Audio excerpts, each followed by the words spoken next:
And good morning, everyone. No, I do not suddenly have perfect eyesight. You caught me in the middle of cleaning my glasses because right before the countdown got towards the end, I took my glasses off and tried to clean them with my t-shirt, which made them even worse. So I had to go for the glasses cleaning. Good morning, everybody. Before I get into all the good mornings, first I acknowledge the traditional owners of this land, the Whadjuk Noongar peoples. I pay my respects to the elders past and present, and to Aboriginal elders and peoples from other communities who may be taking part in this live stream today. Well, on that subject, this is the classic squirrel before I even get started thing. Where last night, Andy arranged tickets for us to go and see a comedian at, I think, as part of the Melbourne Comedy Festival, and one of the things that he talked about in his act was the terrible treatment of Aboriginal people in Australia, and basically part of what he was doing was, well, one of the things he talked about was he mocked spending the first few seconds of an event paying lip service to the Aboriginal people and not doing more to rectify or make up for the situation and all the things that have happened over the years. So I don't want to go down talking about that too much, but yeah. Yes, so there is the whole question of, it's a really important subject, but that's not the thing I wanted to talk about today. So, Chip was first up, so going to be a good day. Yes, it is. Michael's here. Tassie, Bob. Good morning, Tassie. Sion, moo to you. Gerald, Tony, Sharky, some call it fun. Tim, Keith. Keith is here. So, okay, I'll get back to that in a second. James, Russell, Illuminator, Dustin, Trady the Lane, Amanda, Alexi, Dodgy. I think that's everybody that said hello so far in the chat. And that's right. So the reason I was going to mention Keith is Keith very, very generously donated a barbecue, which means we're going to have a Superhouse barbecue, which means people in Melbourne who want to come along and meet up in person, that is going to be possible very, very soon. In fact, I'm hoping for next Sunday. So, how to organise this? The general idea that I have in mind is that at the end of a live stream on Sunday, so I finish here at 12 o'clock-ish, give or take, depending on how much I blather on, I will have the barbecue set up in the loading dock, like just in the front of the factory. I will get some basics, like some sausages and a loaf of bread and sauce and all of those sorts of things. And anybody is welcome to come along. I'm not quite sure how I'll organise it in terms of quantities of food and that sort of thing, or whether people need to give notice. The best thing to do is jump on Discord, because I'm going to talk about it there. I think that's the best place for coordinating this sort of thing, which also means that you will need the address, and I'm not going to just say it here on the stream, even though it's not particularly secret. But if you'd like to come along to the barbecue, tentatively next Sunday, then jump onto the Superhouse Discord and hang on, I'm going to put a Superhouse.tv Discord. I'm going to put the URL in the chat, so if you're not on Discord already, jump on that. I'm on there intermittently, and many other people are on there much more actively. So I just read the names earlier. I didn't even really read the comments. So what is everybody up to? Oh, Michael says, I almost forgot I was waiting until the music lit up in my headphones. Yeah, and this time I didn't forget to set the OBS thing. Dustin, Dustin says, finally catching a live one, more than I can say for my fishing expedition last weekend. Oh, yes, Tradie. Good morning, Buttercup. Alright, so Tassie says, must check how many frequent flyer points I have. Yeah, it would be really cool to meet up with people from slightly further away, like down south in Tasmania. I want to come down to Tasmania again, visit a few people. Mike says, here for the soldering. Right. Greg says, not sure what I'm watching. None of us have a clue, Greg. If you don't have a clue, you are in the right place. So, what I wanted to talk about today is the role of electronics kits in getting people into the hobby of electronics and learning about it, and also learning some fundamental skills like component identification, soldering, how to use a soldering iron, just basically, and troubleshooting. If you put together a kit and it doesn't work, then how do you figure out what the problem is?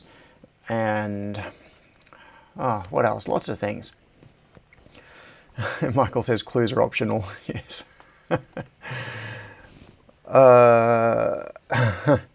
Yeah. Andrew R says the Dick Smith Funway thumbnail got me. I haven't seen one of those for years. Yeah. So I've got that. These are the.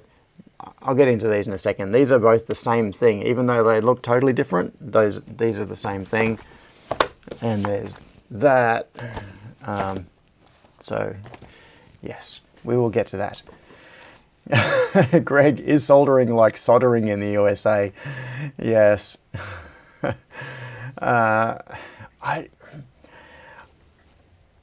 Something in the back of my brain goes, every time I'm watching a video and someone says soldering or listening to a podcast or whatever.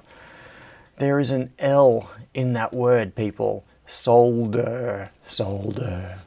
Soldering. It is not silent, or at least it shouldn't be silent. And there aren't two Ds. It's one D. So, how to begin this? Sorta. Tim says, I hear sorta. Yeah. Okay, I will get on to the Funway thing in a second. No, okay.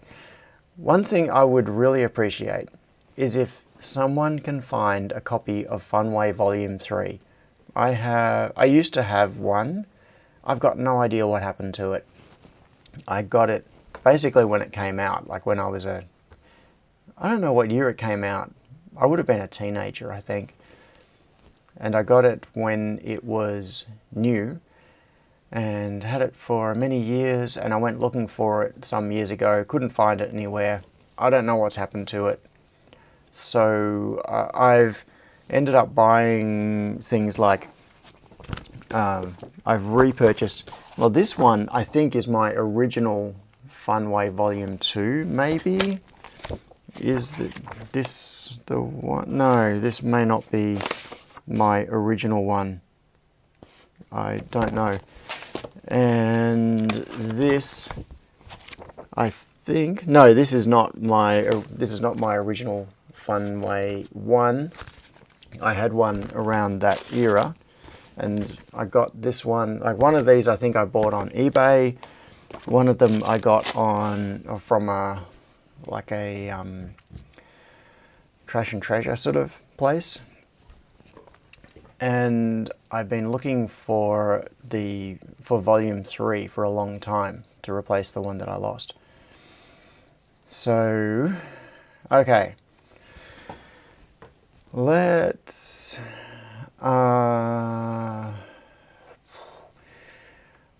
okay, for those of you who don't have a clue what the hell I'm talking about, which basically means anyone outside of Australia and possibly New Zealand, Dick Smith Electronics is a company that began, I think it was in the mid-70s, somewhere like that, like 1978 maybe, give or take. I might be off by a few years. Started by a guy whose face you can see right there, back when he was a lot younger than he is now, a guy named Dick Smith, who set up a series, he basically set up an electronics parts store, and it became quite a mecca for electronics hobbyists in Australia. So there were, the classic thing with lots of resistors and capacitors in drawers, and you'd pull them out and you'd buy however many you wanted, and switches, and you could just browse through all the different things. They had electronics books and lots of magazines and kits, and also more elaborate things like eventually they got into personal computers with Z80 based stuff like the System 80, and CB radio was a big one for them. They used to sell lots of CBs. That was probably a fair part of their revenue. Car alarms and like car radios was part of their early business. So it was a sort of place that you would go if you think of Radio Shack, basically, like an early Radio Shack in the US. Dick Smith Electronics was our equivalent. And we also had Tandy, which was like the local division of Radio Shack, I think. So it was the place that you would go if you wanted to buy parts for prototypes or just for learning about electronics. And Gerald42 says, all three of the Funway books are on the Internet Archive. Yes, that is cool. So they are there, but I would like a physical copy. That would be really cool. And when I was, how old would I have been? So my parents bought me this one, the very first one, when it first came out, pretty much. When was the first printing? First printing was 1979, and the point of this was that it was a series of projects, and then there were accompanying kits that would provide you all the parts that you needed. Dion, thanks for the super chat. Here's to nostalgia. Yeah. It's not just nostalgia though, because part of the point of what I'm wanting to talk about today is that we have lost something to some extent in the hobby because we don't have many of these sorts of resources around. And what really brought all of this back to me was a few weeks ago seeing a kit that Natalie the Nerd provided, which I have right here, and I'm going to get to this. And I saw the kits that she was doing, and I thought, that's awesome. These kits are the sort of thing that remind me of the early days with Funway into electronics, and I want to see more of it. So that's what kicked all of this off. So I'm going to assemble a couple of things. Now, I've already been told, oh yeah, so Tassie, where are we? Andrew R said JCar could be almost classified as a spin-off of Dick Smith. Yes, absolutely. So Gary Johnson was Dick Smith's marketing manager, I think. So he worked, what happened was that Dick Smith Electronics became more and more along the lines of selling mainstream electronics. And Gary, so I might be mistelling the story, but this is just like the general sequence of events. And Dick sold the company when it was, so the thing is that Dick Smith Electronics became a really big, very well-known brand, like a household brand pretty much in Australia. But the thing is that that largely happened after he had sold the company and he was no longer associated with it. He opened the first store, and I think he may have grown the business to the point where they had maybe 20 stores, give or take, around Australia. And then he sold the company, but his name, his face, the brand was so strong that that was what they kept. So the company continued to grow, and it ended up with something in the order of hundreds of stores. But at the point where it was really highly visible and well known, Dick Smith himself still wasn't even involved in the business anymore. He'd sold it. So Gary Johnson, who was working with him in those early days, left, I don't know the timing of when that happened, and started JCAR essentially as like a reincarnation of the original old school Dick Smith electronics. So JCAR was intended to be a place where hobbyists could go and buy parts and learn about electronics, not just, you know, a white goods store or somewhere that you go to buy, whatever, microwave ovens and things. So that's, yeah, Woolies bought DSE, says Martin. That's right. Yes. Right. So, Dion says, when I clean my garage, I'll see if I have any of this stuff left over. Yeah. So, what I find interesting about these books, I might, all right, very, very brief overview. The 3 books. The first one, this was designed so that it could be done by little kids with no soldering. Now, these days, handing resistors to little kids would be considered a choking hazard or something. You probably wouldn't do it. But this was intended, somewhere it probably said something like, for ages 9 to 99, you know, the classic thing. But the way this worked is that it had in fact, I'm going to show, will I fit that on there? No, not unless I zoom out. All right. Each of the projects followed a very specific structure. All right, and you can see it here, a water indicator. And so it's got a picture up here of the circuit. It starts here with the description of what it is. It says what you will need, what the components are, how to identify them, including the color codes on the resistors. Putting it together, so it's got the steps and the schematic. And then up here you can see a picture, an illustration of the parts attached to a piece of chipboard. Because in the early version, what you would do, and in fact in the back of this, you can see there are overlays. So what you would do, and there's some that have been cut out, is get a piece of timber and you would cut out the overlay for the project that you want and put it onto the piece of timber and then put screws through where all the little dots are shown on here, and then use the screws to attach all the parts together. So that's how it ends up looking like that.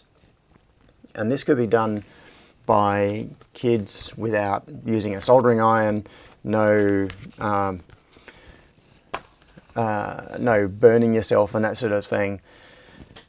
And Michael says, bumping previous comment, I made water-activated windscreen wipers out of the soil moisture tester project in about 1989, and so I should have patented it because lots of cars have it now. Yes, they do. And there was another comment just a second ago. Where was it? Yeah, and Dion says no microcontroller involved in any of them. That is part of the point of what I was going to get onto. Now, there's a lot of stuff flying by in the chat and a lot of little squirrels that I could chase, but I'm going to try to avoid it because I want to get on to actually assembling some of these things. I'm going to set myself a limit. Let's say by 10:30, which is in 10 minutes, I want to start actually pulling out some kits related to this. So, overview. Book 1 was assembling parts on pieces of timber, and then later they got really fancy and they made injection molded plastic bases with all holes in them. But in the early days, so the one that I got, my dad got a bit of chipboard and cut it into the right size and then drilled the holes, and then we put the screws in and then you can attach all the parts to it. But one of the points, a major point of what I want to show you here is an important, an important concept here.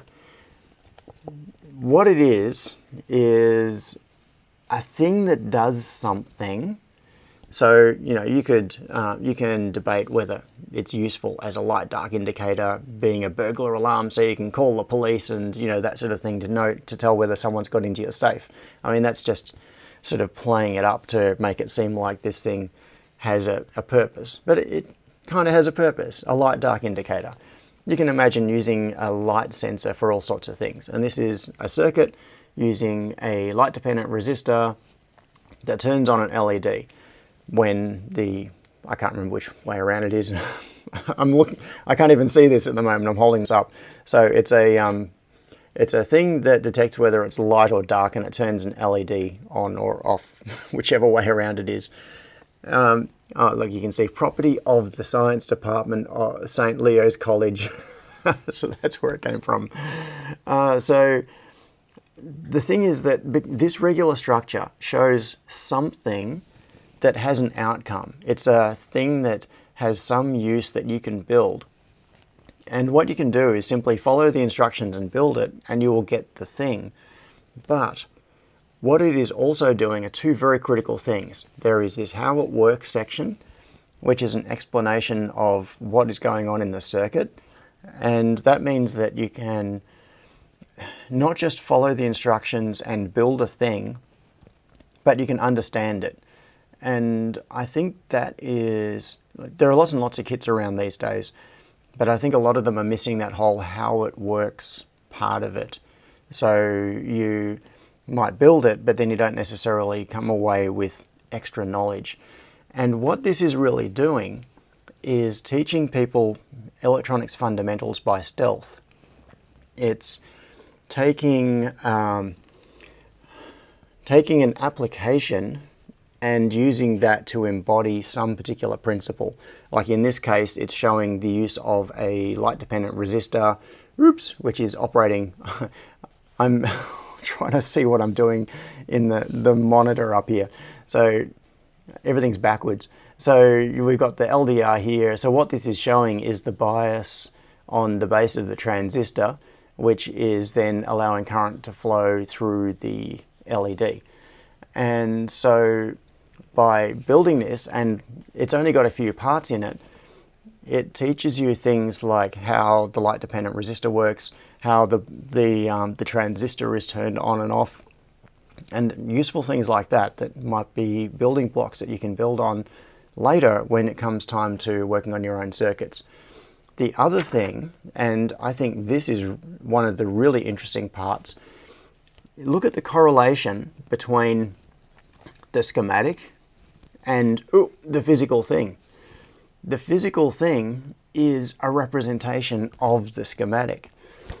And when I was like 10 years old or whatever it was that I was doing these, this really strongly fixed in my head the correlation between the schematic and the parts.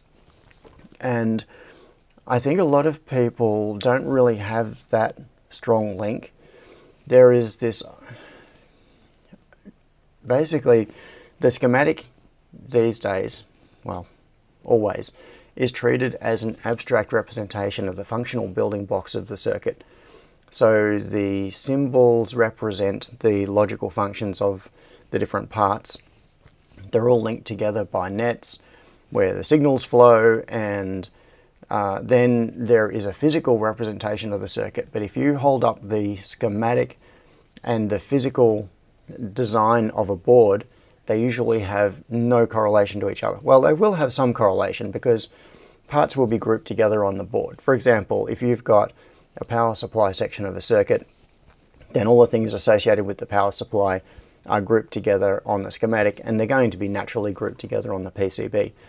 But it doesn't have this really strong one-to-one correlation, which you can get if you are doing this sort of thing. And here's another random example. So you can see the schematic with a couple of transistors and the signals crossing over, and then you see up here the same thing. The physical representation of the circuit correlates to the schematic. And I found that was very useful in the early days as I was getting all of this into my head. So,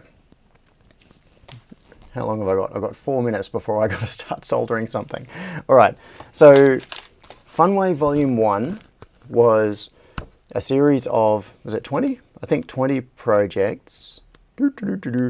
And it started off with a section on part identification, So it's got parts and their schematic symbols and an explanation of what each one does. So all of the parts used in the book are identified in here. It's got things about color codes and how to identify capacitors and all of that sort of stuff. So the idea is that book 1 takes you through some basic building blocks with no soldering required. Then book 2 builds on that, and there is some crossover in the projects, but it follows the same basic concept. There is a thing that you're building, multi-purpose flashing LED, whatever it is. There are the components that you need, a representation of the physical circuit, just step-by-step how to put it together. There is the correlation here between the physical layout and the schematic, and there is the how it works. Whoop, where is it? Over there somewhere. So the major difference, and then it goes into what to do next. It gives you ideas about other things that you can do to extend the project, and then modify it to make it do what you want to do. So the major difference between Volume 1 and Volume 2 is that Volume 2 has slightly more complicated projects, and they are all on circuit boards. So each one you buy as a standalone kit. It comes with the PCB, all of the parts, you follow the instructions and solder it together. So it's a good way to learn about soldering in a contained scope. It's a fairly small, fairly simple project that most people will be able to successfully assemble next time. So, sorry,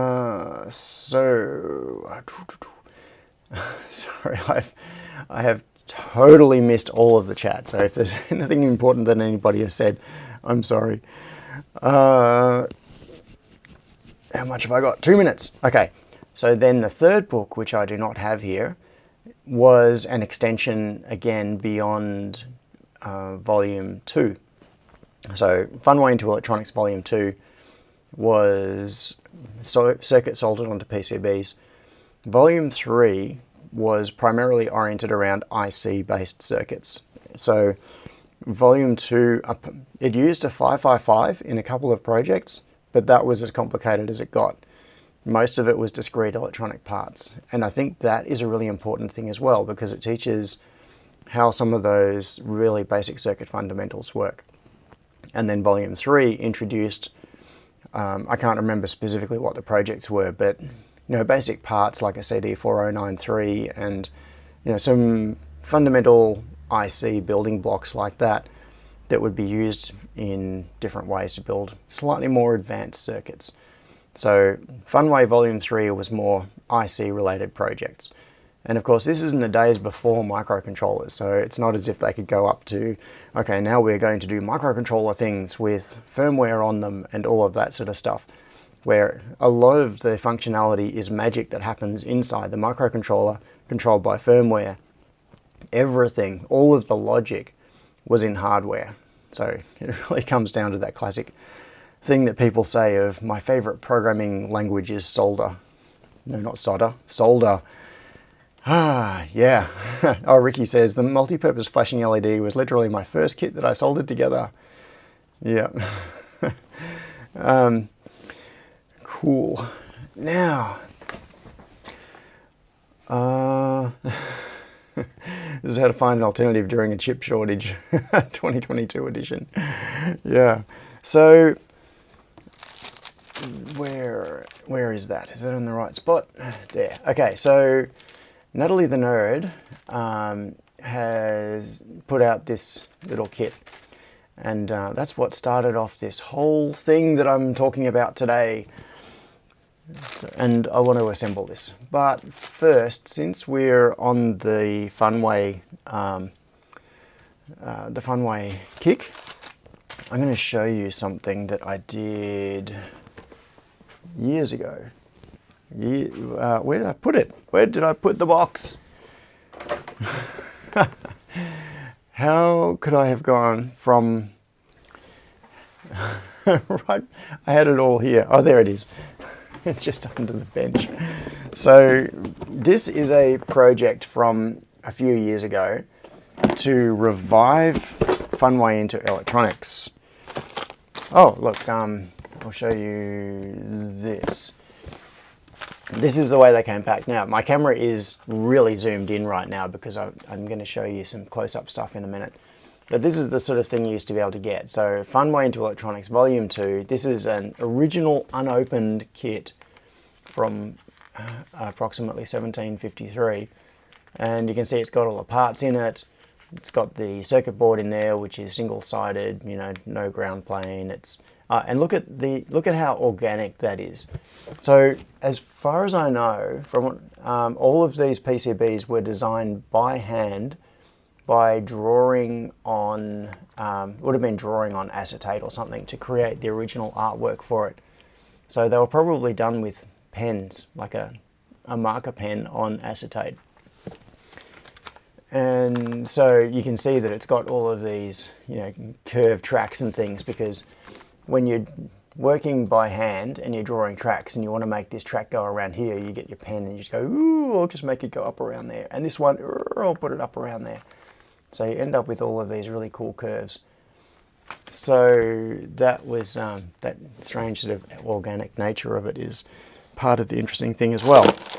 Anyway, in 2017, I think it was about then, I decided that I was wanting to, 2016, I'm just looking at the date code on a PCB here that you'll see in just a second. So I wanted to, 2016, I wanted to bring back the Funway kits. And so I started on a project to re-implement the designs like this. Now, what is this one? Doorbell. Okay, so this is the doorbell kit, which was like a ding-dong doorbell, 555. So there are some PCBs for that. And this is the flashing LED thing. And here's a VU meter project. What else do I have? Oh, hang on. Ding Dong Doorbell. So what is this one? Funway 2 Doorbell? Are they the same thing? No. What is the difference? I don't know. Or is it the same thing? Yeah, I think it is. I think it's just 2 packs of the same thing. So anyway, I went down the track of re-implementing the circuit board designs. And oh, Iggy, hey, welcome. So what I'm going to do is today solder together one of these just for old time's sake. So this is Project 1 out of Dick Smith's Funway into Electronics Volume 2. And it was actually the same project. I think it was actually Project 1 in Volume 1 as well. Oh no, Continuity Indicator was the first one. It was just a somewhere in transistor water tester. I'm pretty sure somewhere in here was 2 transistors here, and then their bases are crossed over, and it's got 2 LEDs and stuff. So that was Project 5 in the first book, and in the second book it was Project 1. I'm pretty sure, if my memory is correct. Yes. So this is, if you look down the bottom here, it's essentially the same circuit as from the first book. It's just that now it's been implemented on a PCB. So I redesigned the PCB, and I kept all of the curved tracks and things. If I get the light at the right angle, you'll see all the tracks are nice and curved. So all of these boards that I did have these strange organic looking tracks on them. And then the story goes. So I'll just skip through this bit fairly quickly because I do need to get on to soldering. Oh, no buffering. Don't want buffering now. 144 potato. Right. So what happened was Carl, my friend Carl, so earlier in the somewhere earlier in the chat, it was way back, I can't remember where, someone said that the State of Electronics series did an interview with Dick Smith and was talking about the Funway stuff. Yeah, so that was Carl, and I can't remember exactly what happened, but when Carl was talking to Dick, he passed on the news that I was re-implementing these and that I wanted to bring back Funway. And Dick was really excited about that idea and wanted it to happen. And then but the problem is that right at the same time, Autodesk had bought the rights to Funway Volume 1, and there's a guy who was trying to bring it back, basically for the same reasons as me. His name is, well, I was wondering whether I should say it. I don't want to dox anyone, but this is all public information. So there is a website called Funway Electronics. I'm going to bring it up. Alex Cochran is the person who was doing it. Funway Electronics. I'm going to bring it up on screen in just a second. Here we go. So this is funwayelectronics.com. This is not mine. This is Alex's site. Yeah, well, his name is right there, so it's okay for me to say publicly who it is. So Alex was working to bring back the kits as well. He wanted to restore these, make them available, and so he did a whole lot of work. If we go into project milestones, we can see, so January 2016 was when he, March, yeah. So Dick Smith Electronics went into liquidation, went into administration. Most of its assets, including the trademark, were bought by Kogan. And so if you go to Dick Smith Electronics, the website now, you're actually looking at the Kogan website, just with a different brand on it.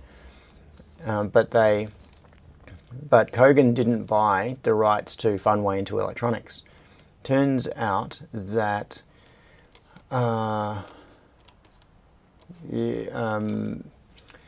Alex managed to acquire some of the rights. Yep, so June 2016, IP negotiations concluded and rights transferred. So Alex ended up with the rights to produce the Funway series, and I believe he was doing it with the backing of Autodesk. And then what you can see, this ends in November 2016. So the project did not continue. I was in contact with Alex, I think the most recent time was around 2019, because and the thing is that I couldn't proceed with bringing all this stuff back because there was this parallel effort being backed by Autodesk, and I did not want to get into IP wars with Autodesk. So I backed off and let it kind of just, oh yeah, because this is buffering and you're all seeing it at ridiculously low potato cam resolution. So I basically just backed off. I didn't want to end up getting into a fight with Autodesk over whether I had the rights to be doing any of this. So these PCBs have been sitting in this plastic box since 2016, which is when I did the design. So I did the design for this not knowing that Alex was in the process of doing this. We were working on this in parallel, and so as far as effort to bring back the Funway stuff is dead. It hasn't gone anywhere since November 2016. So now Tim says 720p from a few suburbs over. Yeah, maybe we should just string a really long bit of Ethernet cable. Oh yes, so Instructables. I think the thing is that this was all done because it was going to become part of the content of Instructables. And I think Instructables is owned by Autodesk. I think that might be how all of this came about. And they didn't want anyone else to be doing it. So maybe it's been long enough now that if I release some of these kits, they're not going to hit me with the IP lawyers won't come after me. So let's put this one together. I'm going to do it right now. And then I'm going to get onto Natalie's kit because this looks cool. I want to see what that can do. And yes, I know this camera is misaligned. It doesn't work when I'm sitting here at the desk.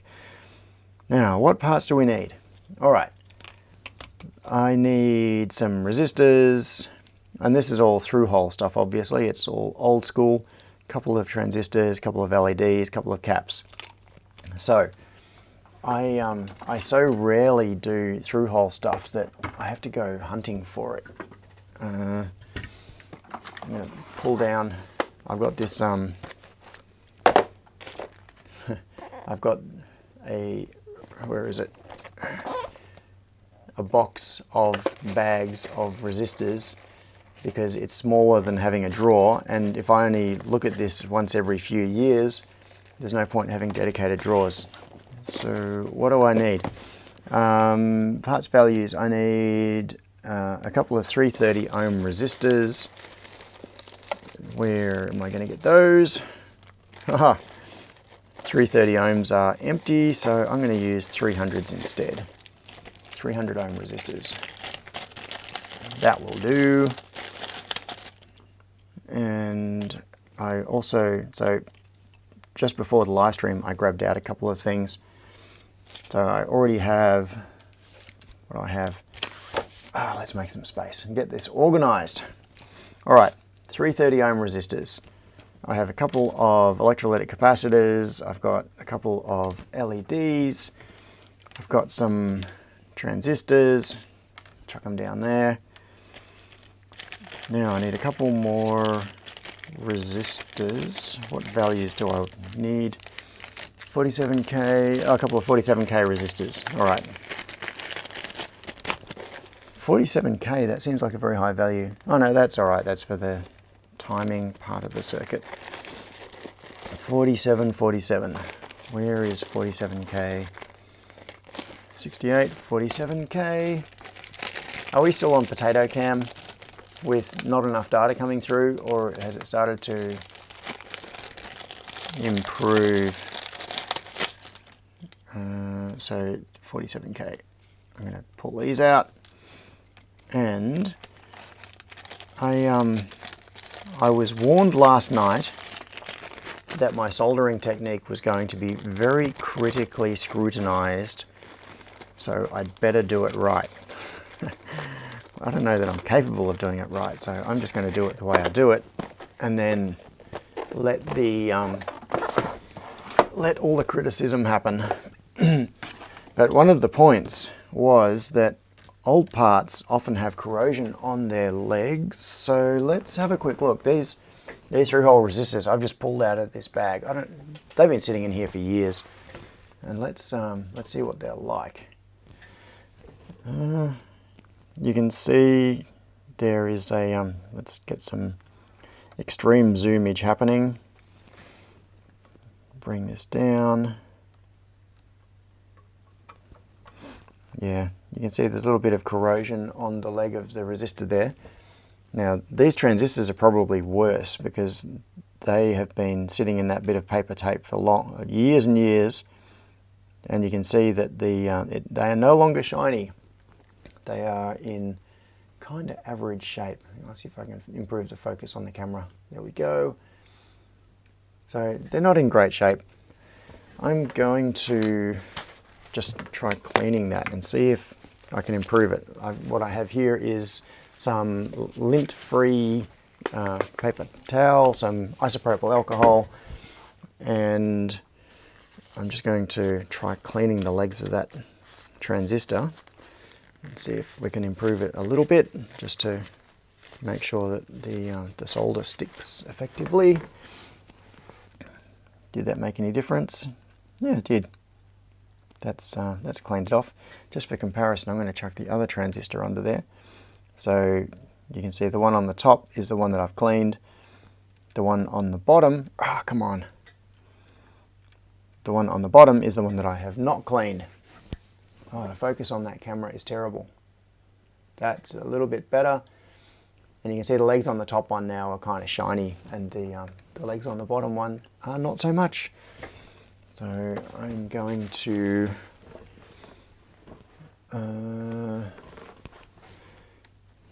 I'm going to just clean these parts a little bit.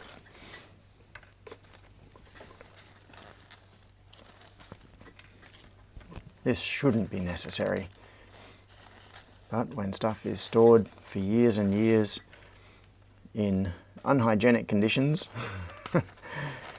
this will help the solder to wick onto it a bit better. The flux will largely take care of this anyway, but this will just make it a little bit better. All right, so what should I start with? Now, one of the debates here, of course. So which one were these? These were the 330 ohm.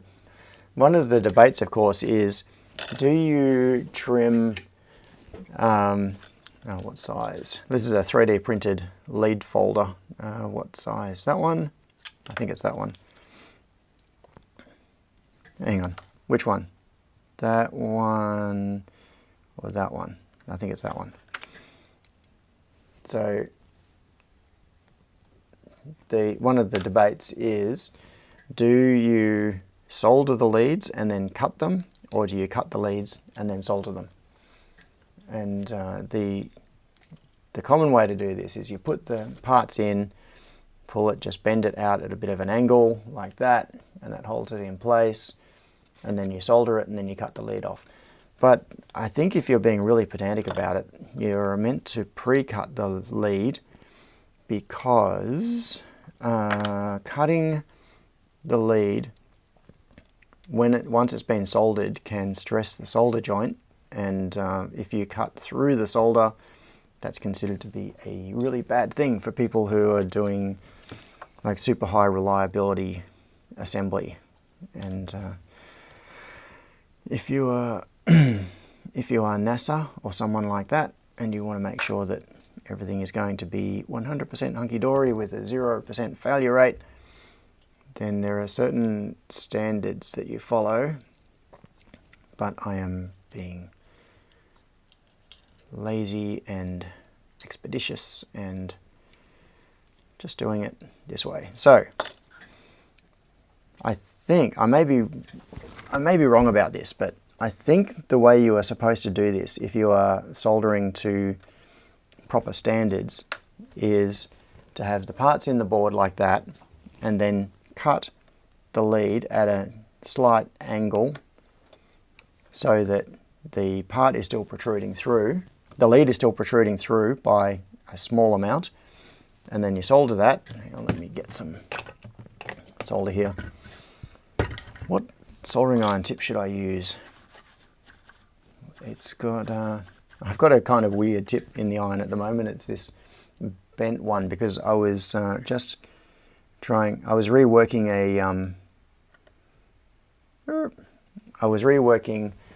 a surface mount resistor that was down in between a connector and and what was next to it? A big surface mount capacitor, like an electrolytic capacitor. I'm just going to solder the rest of them. Doing this in a way that is visible is kind of awkward.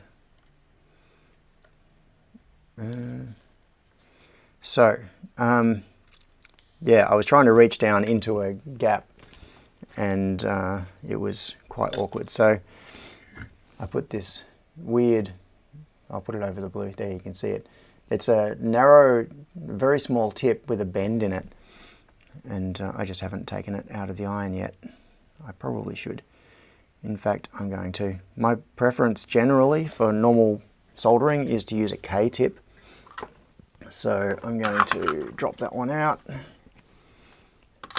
stick the K in. Okay, so this is a K-tip, which is a knife style tip, and it's up to temperature already, which is good. All right, clean that with the tip cleaner. So I like the K-tip because it's got, it gives you the benefits of lots of thermal mass. Well, you can see there's some sputtering happening there, so there is definitely some crap still in there. Yeah, okay, whatever. Cut off the leads while hanging on to them because I don't want them to be shooting across the room. And what's next? Let's stick on the LEDs next. I just grabbed a couple of I got a green and a red LED just for a bit of interest. I think the original circuit just had 2 red LEDs on it, watching the orientation. So this is not intended to be a guide for how to assemble any of this stuff. This is just me being nostalgic and soldering some things together for the hell of it. And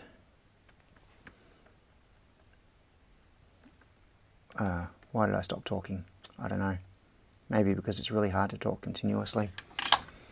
It is really hard to talk continuously while concentrating on something and doing something.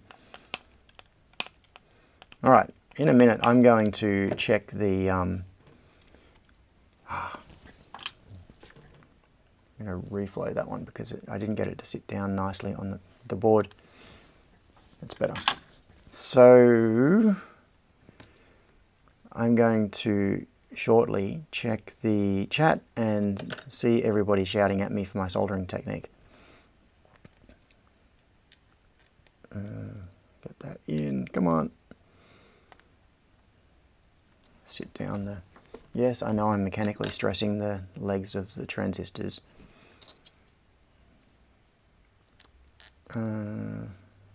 But right now I don't care. Okay, those are in. Bit more soldering. I also have to keep working at keeping this in the field of view of the camera, because where this camera is pointing is not the natural position of where I want to put the board.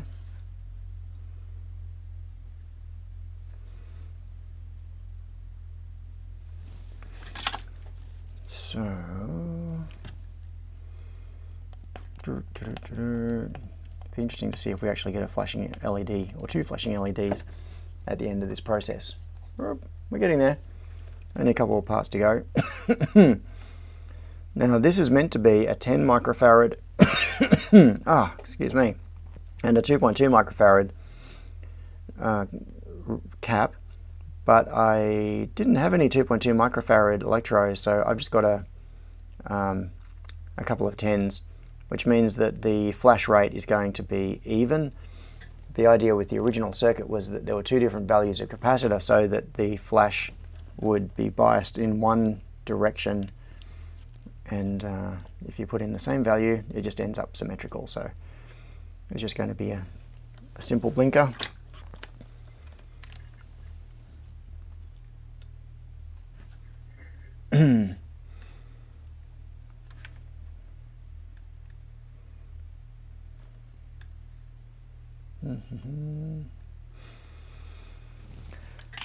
Okay, power supply I will need in just a jiffy.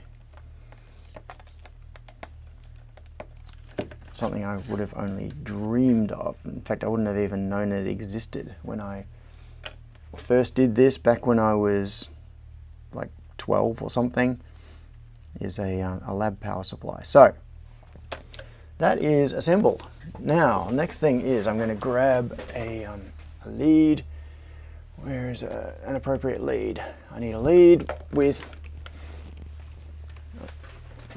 for my power supply with a couple of alligator clips on it. And then, if you have a voice assistant, oh, Gil, I just glanced back at the chat. Gil said extractor fan. Normally, yes, but I don't have it running right now because it goes zzz, and it would be kind of annoying on the stream, so I don't have it running. So, but normally, yes, there would be an little extraction fan thing here. A silent fume extractor would be awesome. So I've got leads for the power supply. What I was going to say was, if you have a voice assistant, she who shall not be named, this might cause you problems. So, Alexa, turn on power supply 2. There we go. Power supply 2 is live. So I'll plug into power supply 2's output. What do I want to run this at? Maybe 9 volts, VSet 9, go, iSet. Let's set it to 100 milliamps just in case I've done something stupid, and I'll let the smoke out and turn on the output of the power supply. All right, let's see if it goes bang. No, it doesn't. And we got flashings, we got blinkies. So this is blinking hardware. For all of the Arduino fans, blink is the simple thing that you begin with to make an LED flash on and off by making a little timing loop in code. This is a timing loop in hardware, and it's one of the other things that I've talked to people about over the years is how interesting it would be to represent, like make up a display or something for events like a Maker Faire where you've got a hardware circuit and the equivalent thing in code, like how you would do it with a microcontroller beside it. So this is a loop with a delay in it and driving, equivalent of driving a couple of digital outputs. But it's done with no microcontroller. It's 2 transistors, 4 resistors, and 2 capacitors, plus the LEDs. Alexa, turn off the office lights. There we go. So now, hang on, I moved it out. There we go. I keep moving. I keep losing the connections onto it. So now we have the blinking LED from all the way back in, when was it, 1979, that the original version in Funway 1 of this came out. Alexa, turn on the office lights. Okay. Andrew says, oh, come on, we wanted to see the caps explode. Well, that would have been fun to watch, but it would not have been fun for me to smell, because they stink. They stink.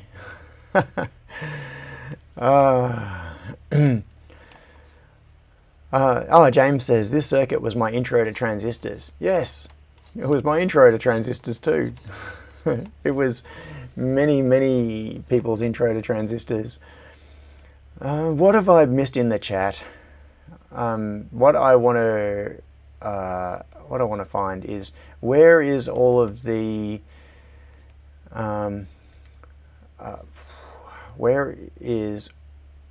criticism of my soldering technique?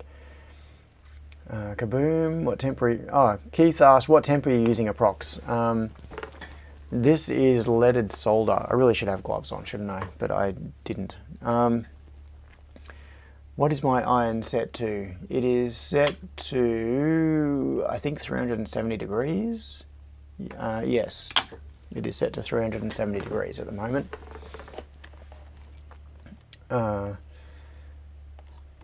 Yeah.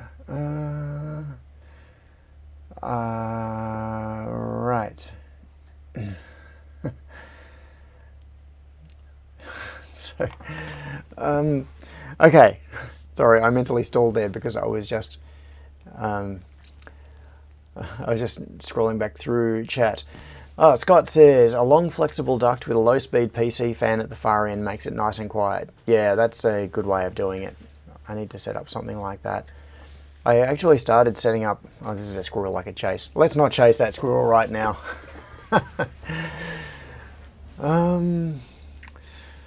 Chris says, sorry for the late join, was making homemade ice cream. Where's mine?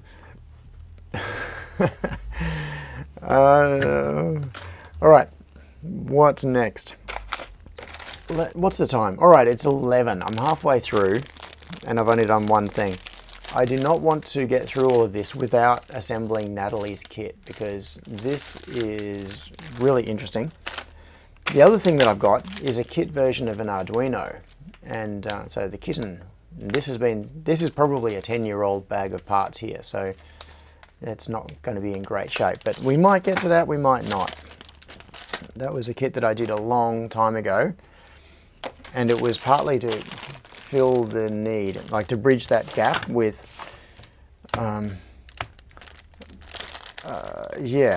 with kits that teach people how things work. I haven't opened this, I have not done any, okay, let's switch over to here and find the instructions for this before I do anything else. Natalie, the nerd.com / where is it? Pico hat macro pad. That looks like the URL that's on the sticker. All right, cool. So this is what we need to do to assemble this kit. Items required, 1 Pico, etc., etc., etc. All right, jump to programming guide. Solder the header pins to the Pico as pictured. All right, so I think my first thing is going to be to open this bag and see what we got. Whoa. You know, for a few years, when I was in my early teens, Christmas would often consist of a new Funway kit. And so this feels like Christmas morning. It's opening a kit. Ah, yes, so good. Oh, look, there's adhesive on this, pre-applied to that part of the PCB. So it's a 3-layer stack up. The PCB is being used for the circuit, but also for mechanical structure, which is really clever. I like that. This is nice. The way it's designed with it's basically like a mini panel, the 3 different boards, and it's got the information across the top. So well done. Okay, so this is the Pico, and then this is all of the other parts, and then there are some little rubber feet here as well. So it says that step 1 is to solder the header pins onto the Pico. So let's get that happening. And which way? We want to solder them onto the side that has the USB socket. So they're going to go on like so. Okay, so what I'm going to do with this is grab myself a header. It's kind of weird with this camera so zoomed in. I'm going to zoom it out a bit because it's, which way is it? That way. And then adjust the focus. Yeah, okay. Now that's in focus assist mode, so the zoom will jump back out again any moment now. Give it a couple of seconds and then you'll get a better field of view. So there we go. So I've got my my little box of random headers here. What have I got? Got that. Need another one. Got that. Okay. So what I'm going to do is stick a header across there, stick a header across there, or like that, and that will keep them perfectly straight and aligned while I solder them. So then I can just sit it like that and solder down there. Now I am going to, out of curiosity, I'm going to do this under the microscope, just so that it's, as you can see, zoom and focus is bad. All right, zooming out, focusing up, and how is that focus? Trying to get it so it's focused on the camera, which means that it's not necessarily focused for me. Oh yeah, that's okay. All right. Let's do a little bit of soldering. All right, I'll solder some of these headers on. Oh,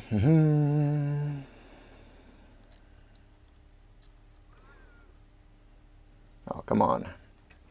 How did I run out of solder that quickly? Oh, I need to attach this to the bench a bit better. It's moving around. Oh, and the focus has just gone to crap as well. Oh, the whole microscope moved.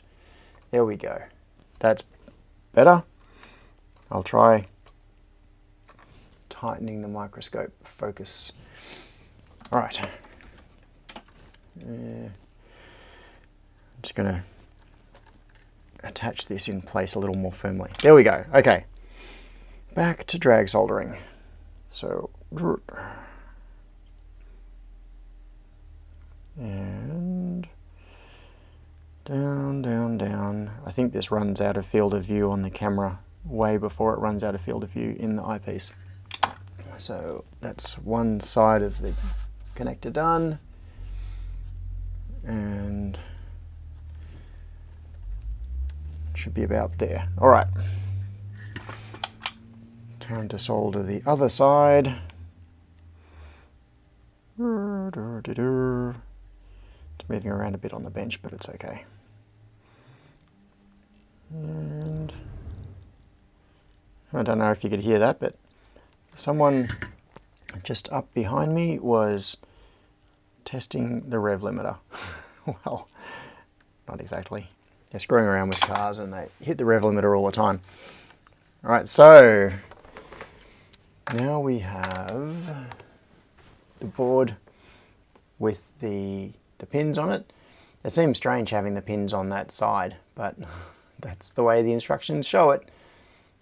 Looks like the picture. So it looks like that on the right. Looks like that. Very good. Now, all right, so what is next? Solder the header pins. Okay, next, solder the stacked header pins to the board to as pictured. Also solder the encoder. Alrighty. Coming back over to here. All right, so we need to open up. I'll put that aside for now. Move all that stuff out of the way. Open this. Oh, so just while I'm doing this, finishing off. Ooh, white headers. I like this. I thought this kit is available in either a black or a white version, and I thought it'd be cool to get the white one, so that's what I ordered. And look at this. It's come. Natalie has actually put in white headers to match it all. Very cool. All right, I'll split this off. Get the little mouse bite things off.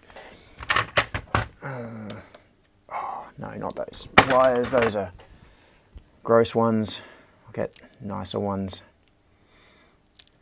Where was I? That's right. So in terms of bringing back fun way into electronics, this has got the LEDs already soldered onto it. It's not just a bare PCB. Ooh, cool. So this kit is a combination of surface mount parts and these through-hole. Well, the only parts on it basically are headers and switches and the pot. But yeah, that's cool. So anyway, Dick himself wanted me to bring back the kits. He saw the ones that I'd done, the PCBs, and thought they were cool. But yeah, it was just this difficult situation. What I'm looking for is something like a file or a, because I want to get rid of, I'm just going to do this the crude way. I've got a, like an abrasive pad that I could use for cleaning up the edge of the PCB, but that would mean going out into the other room to get it. And the knife is right here, so this is what I'm using. So fight me. Okay, because I just want the edge of the board to be nice.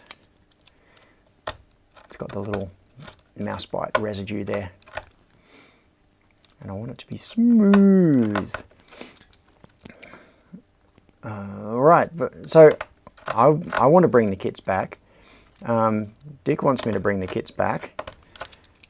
But in fact, what we both wanted, was to bring back the books. Because the books are where a whole lot of the value is. And of course, these days, it can be done online, not necessarily printed books. Now, what was I doing? That's right, solder the stacked header pins and also solder the encoder. So I want it oriented that way. The encoder goes on there. Sorry, it's not a pot, it's not a potentiometer, it's a rotary encoder. All right, so header pins on this way. Which one should I do first? I think I'll do the header pins before I do the pot. So presumably, I don't know which way around this is going to go, and right now it doesn't matter. What I'm going to do is just use this as a soldering jig. So I'm going to put those headers on there in order to get them straight. Sit this on here, and back to here, back to soldering. All right, time for a little bit more drag soldering. Where did my blue tack go? I don't know. Oh, there it is. All right, I'm going to kind of just stop that from moving. All right.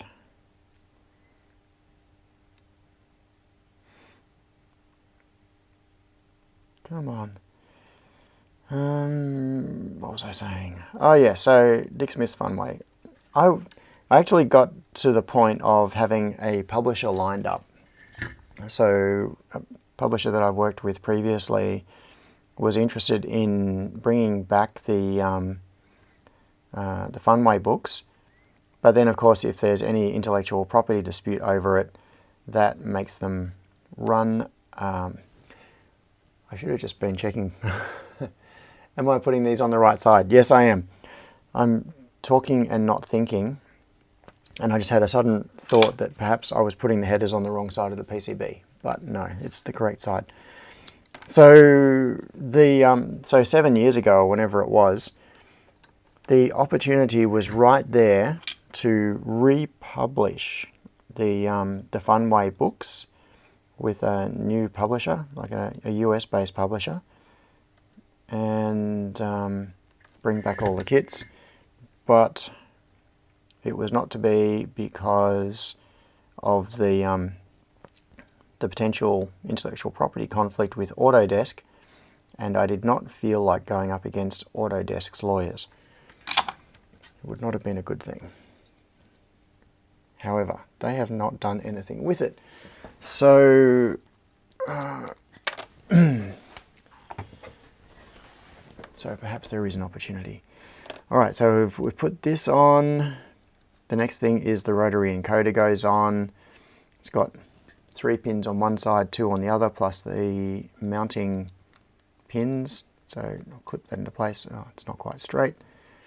Just got to straighten the pins to get it to go into the PCB nicely. Line it up. Come on. You can do it. There we go. Now I could have soldered the rotary encoder first and then done the headers, or I could do it the way I did it, header first and then rotary encoders. You got to think about these sorts of things because of the access. I figured that it would probably be simpler to do the headers. I probably should have done it the other way around, because I've made it slightly harder now to get to the solder joints on the rotary encoder, but it's not bad. You just got to get in between the headers. Now, I've got one of the mechanical mounts, and I just wanted to check that it is all straight and nicely aligned, which it appears to be. So I'm just going to apply a bit of pressure and reflow that and make sure that, nope, I actually pulled it slightly out of alignment by doing that. There we go.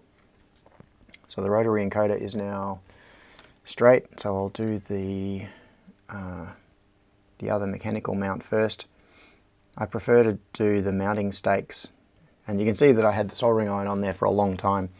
There's a lot of thermal mass involved because it's a connection through the body of the part, which is mechanically large, and it is connecting to the ground plane of the PCB, which has thermal wicking properties and a lot of thermal mass. So when you're doing things like soldering, mounting stakes onto ground planes, it can take a bit of extra heat to get the joint to really flow nicely.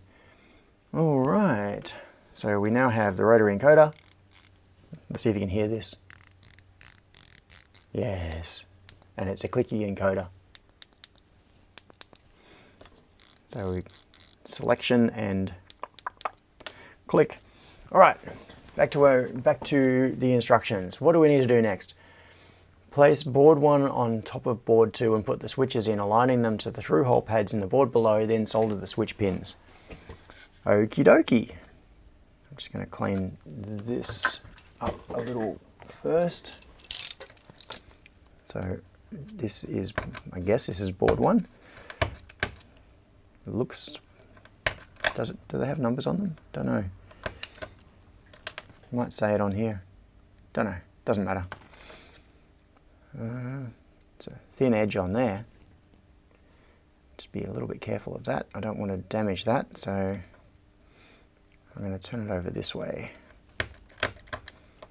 I really should be doing this with a file or a piece of sandpaper or something. Knife is not the way to do that. Okay, so what was the instruction again? Place board on and then put the switches in. Okay, so that way, I guess. And then switches, I've got, switch goes that way. So the switch goes through this, I guess. I wonder if this clips in. Looks like it probably does. I'm going to try snapping those in, oriented so that the pins on here align with the pins here. And snappity snap, and then this should fit on there, I hope, if I got it all correct. And then we got our buttons. All right, so what does it say? And then solder the switch pins. All right, I'm going to, it doesn't want to sit nicely. That is easily fixed, easily fixed. What can I use to sit this on? I could sit it on like that, maybe? Yeah, that'll do. I'm just going to solder 1. So once again, what I'm going to do is solder one of these joints. Come on. Take it off, and you can see that it's all skew whiff because of just the way it was sitting. But what I can do is just apply a little bit of pressure with my fingers and reflow that one joint, because it's only got the one joint that is soldered. Then it will sit down, take the iron away, let it cool, and now everything is sitting perfectly flush, all where it should be. Very nice. So now I can solder the rest of it. I need some way of sitting this that isn't going to have this flop it around all over the place. I've never really used helping hands. This is one of those things where helping hands would actually be useful. I don't know why, it's just, you know what I should have done? I just realized, this was a stupid thing that I did. I should have put the white headers onto this instead of the yellow. Ah, that was a really silly thing. Maybe I should get myself another Pico and put the white headers on it. I could take these headers off and rework it and put the white one on, but that seems like a lot of messing around. It actually isn't that bad to, like, swapping the headers over. It seems like taking these headers off and replacing them with the white headers would be an absolute nightmare, but it's actually not that hard. You can get these off no problem. The way I would approach this is divide and conquer. I would work my way along and lever the yellow plastic off so that it leaves just the pins in all of the holes. And then what you can do is grip each pin and apply the soldering iron to it, and then just pull each one out. Each one will come out really, really easily like that when it's not bound into the plastic. And that'll leave you with solder on the pads, but the header will be removed. And then you can just use some solder wick, like this sort of thing, and clean up the pads and put the other header in, and Bob's your uncle. So, I was not really thinking about what I was doing. Yes, okay, so I've soldered those. All right, what is next? Scott says, rest of stream, John carefully removing yellow headers. Yeah. Oh, and Johnny says, I hate my helping hands, they never help me with anything. Yeah, I've had them in fact, I have some somewhere, out somewhere in the, like my collection of tools that I don't use. I've got a PCB holder with solder spool thing on it, and clips and things, and I just find that in most of the time they're not useful. So I don't even know where they are right now. They're just in a box somewhere in the factory. Align the Pico headers with the stack and push them together. It must go on as pictured, with the encoder on the left and the USB port on the right. Note, board 3 can be attached to the bottom of the Pico using adhesive tape. This is purely for cosmetic reasons. Groovy. Alright, so, somewhere, who was it? So, Scott was talking about the rest of the,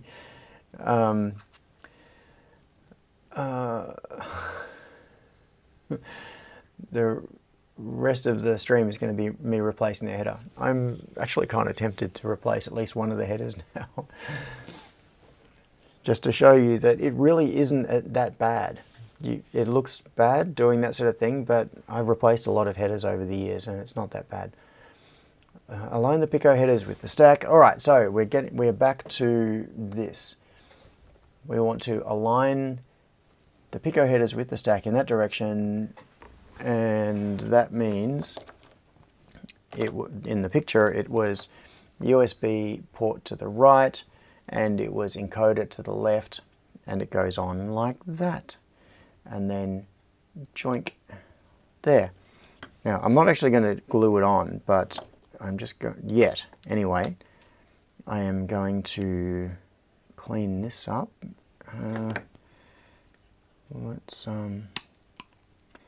I love these.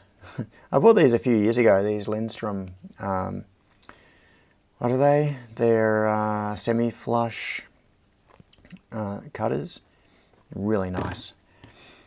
It's one of those things where I got by for so many years with dodgy cutters, like just typical side cutters, and always thought that they did a job, just were fine. And then at some point, I can't even remember why, I think it was because I had damaged yet another pair of cutters and the jaws had ended up getting little nicks in them.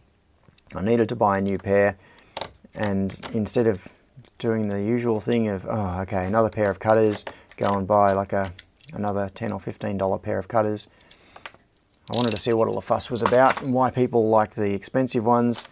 So I ordered these Lindstrom ones, RX8150s, and once I started using these, I understood what all the fuss is about. These are so nice.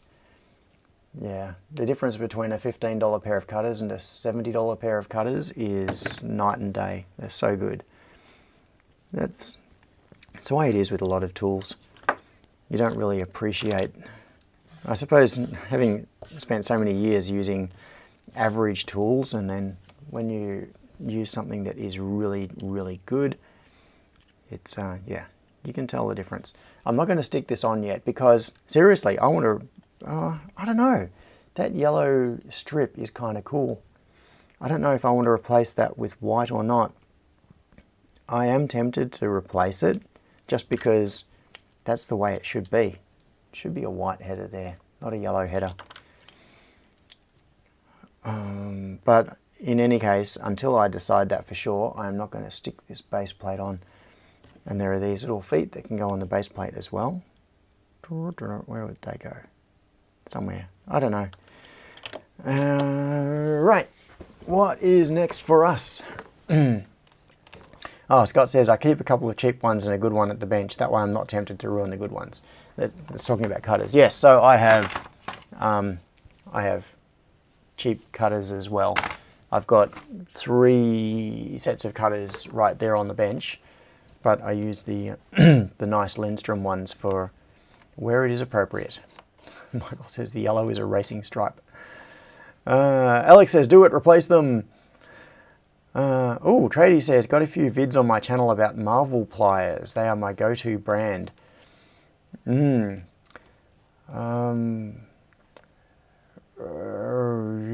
okay. I don't know about that particular brand. Now, where were we? We were here. So we've done that. Programming. Plug the board into a computer via the USB-C port while holding the boot button. A new removable disk will appear. Download the CircuitPython bootloader from here. Drag this file to the removable disk. It will disappear and reappear in seconds, now named CircuitPy. Okay. Go to the GitHub repo for the project. Click and download the zip.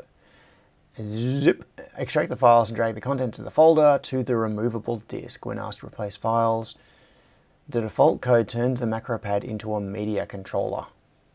Cool. And it's based on KMK, which is, I believe, if my memory serves me correctly, some firmware specifically for building custom keyboards. And I think there is like a keyboard configurator as well.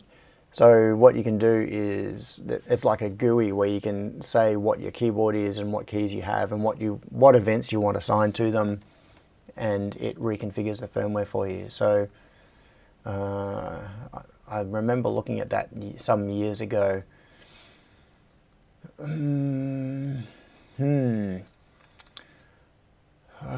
Right, okay, let's do this. So, plug the board into your computer via the USB-C port while holding the boot button. Good-o. In that case, I need a USB cable, and there is one right here. Oh, in fact, the other end was already plugged into the computer. I don't know why I unplugged it. Johnny says, make sure you download the Swedish version of CircuitPython so I haven't wasted my time translating it. So Johnny, you are responsible for the Swedish translation. Now, where is the boot button on the... I think I'm going to have to take the top off. So I'm going to have to remove Natalie's breakout in order to get to the top of this. Where is this? Boot. Yes, the boot button is on the top. So I'm going to hold down. Yeah, you're not really going to be able to see anything much on my computer. I might show you in a second. So I'm holding down the boot button. I'm going to plug in USB. Boink. And you might be able to see there's an LED on there now. Oh, look at that. And on my screen it popped up with Google Drive, add RPi RP2. No, I do not want to add that to Google Drive. But what we can see is, now if I remove that so that you can see that part of the desktop, if I grab this and move it up to here, no, it's not going to stay there. But if I open it, I can then move the window. All right, this is the device. So this is this device mounted on my computer. So we want to drop some stuff into this. Now, what did Natalie say to put on there? All right, download the CircuitPython bootloader from here. Okay, Raspberry Pi Pico. CircuitPython, I guess this one. Download .uf2 now. That is the current stable release. Alrighty, download now. And downloading, progressing, done. Show in Finder. Okay. It's in my downloads folder, so I am just going to drag it out of the downloads folder, stick it in here, doink, and we'll see what happens. It is copying onto the RPi, the RP2. Alright, while that is... Oh, it's done. Okay. So that's copied. Alright, what do we do next? What do we do next? Drag this file to removable disk. It will disappear and reappear in seconds, now named CircuitPy, and what do you know? The instructions are correct. So, now go to the GitHub repo for the project, click code, and then download zip. Alright, I'm going to open that in a new tab so that we've got the instructions still here. Raspberry Pi PicoPad. Which reminds me, something I should have done this already. Where is... I'm going to drop the URL for this in here. You can buy the kit here. Open link in new tab.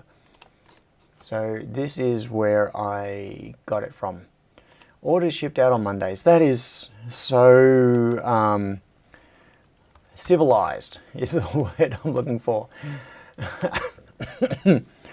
Unlike me being a sucker taking a trip to the post office every day, I should just put in a policy. I'm just going to ship on Mondays. What am I looking for? Oh, something that popped up on my screen. Check this out. Keyboard setup a script. The assistant. Your Raspberry Pi device cannot be identified and will not be usable until it is identified. If your keyboard is working properly, blah blah blah. So it's pretending to be a keyboard. I forgot Swedish. Yeah, you're right. Yeah, Johnny says, I've done 100% of the Swedish translations. We passed 1,000 strings 2 weeks ago. That's a lot of translations. Good work, Johnny. What am I doing? I've forgotten. What the hell am I doing? That's right. I was going to drop this into the chat. So this is the URL for the kit, which is the one that I'm just in the process of assembling. So I want to grab the code. I'm going to, do I want to download the zip? Am I not logged into GitHub? I was wondering why it wasn't giving me an SSH download option. So I am just going to log into GitHub. Verification code. Alright, two-factor authentication. And my two-factor authentication code is my secret to keep for the next 30 seconds at least. Okay, so I am now logged in. So if I reload this page, I should be logged in as me, which means I can now SSH. I'm going to copy that. And where am I going to put this? Let's open a terminal window and go to, I'm just going to go into source,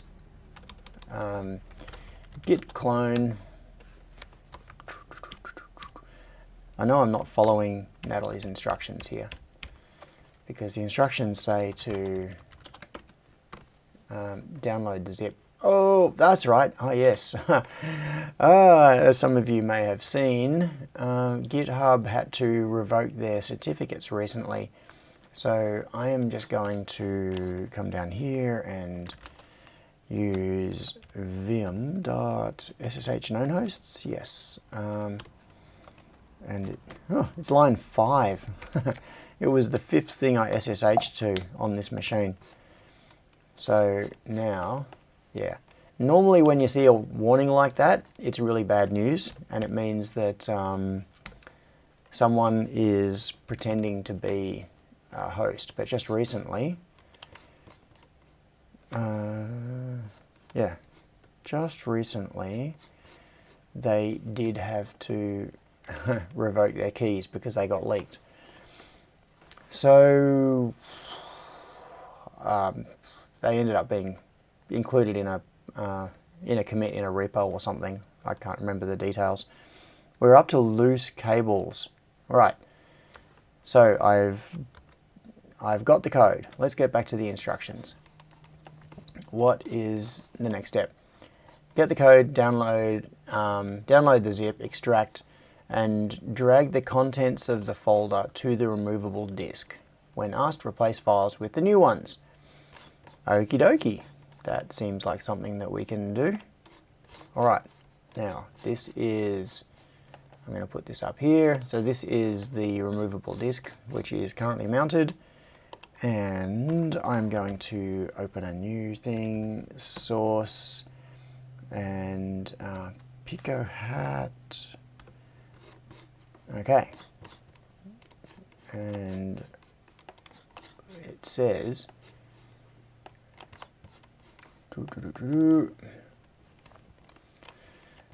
and drag the contents of the folder code to the removable disk. Alright, where is the folder code? Is it in here? Where is the folder code? Did I screw this up because oh hang on, party button SEO. I'm not even in the right folder. What's going on? Oh, I just clicked on the... I just totally opened the wrong folder. That was me being stupid. Alright, so drag the contents of the folder code to the removable disk. I will do that. Go. And when asked, replace with the new ones. It didn't ask. It's just doing it. Oh yeah, it is asking. Replace. Yes, apply to all, replace.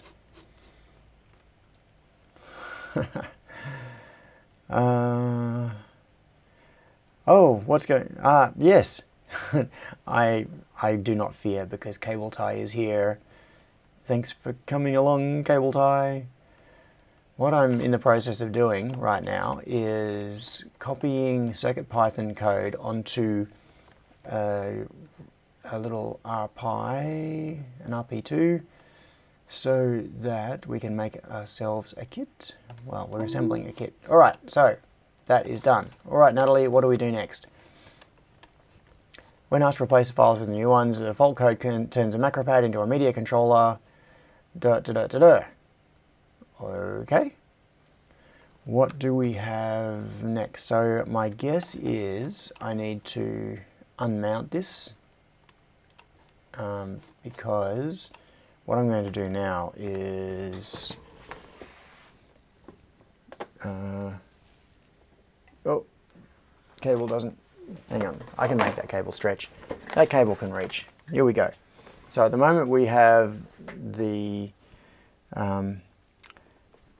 we have this just connected by USB. I've unmounted it. What I want to do is unplug it because I want to plug this in. So USB to the right, rotary encoder to the left. Oh, we've got keycaps. I forgot about the keycaps. All right, I've got to put those on in a second. So put that on. Let's put these keycaps on. One there, one there. Just make sure they're on firmly. I'm going to need to find a knob to go on this as well. Maybe I should 3D print one. Not now. We have 20 minutes until eating time.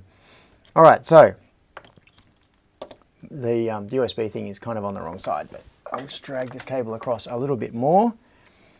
Plug this in and then we'll see what happens. All right, so the device is plugged in. It's now powered up.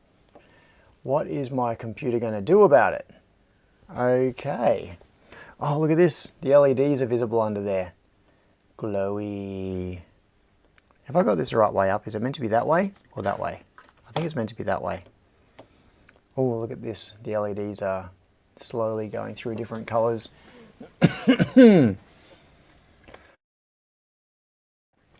Okay, but back on my computer, what has happened is this keyboard setup assistant.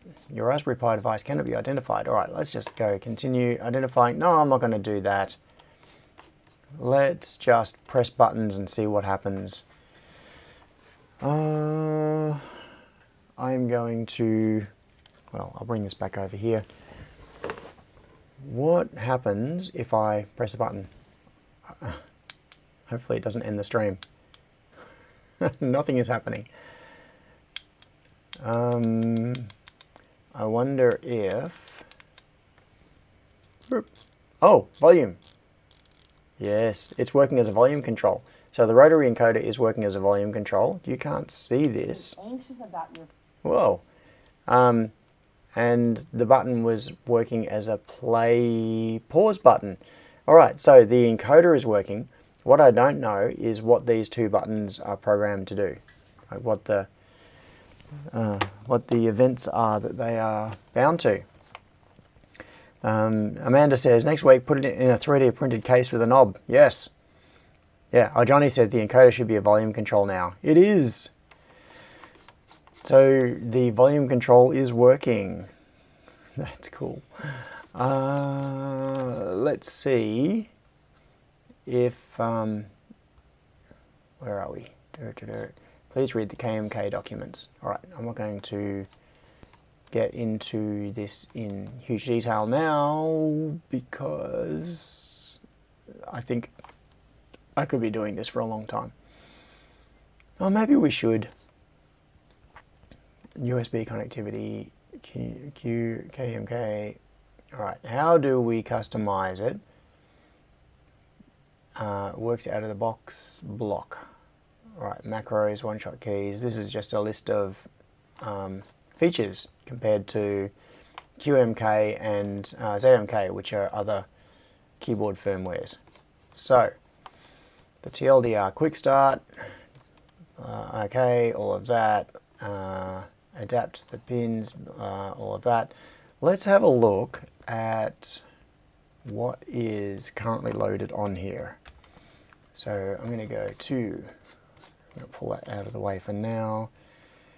Where am I looking? Source, Pico Hat, where are we? Code, and let's just have a look in here and see if we can spot how it is configured.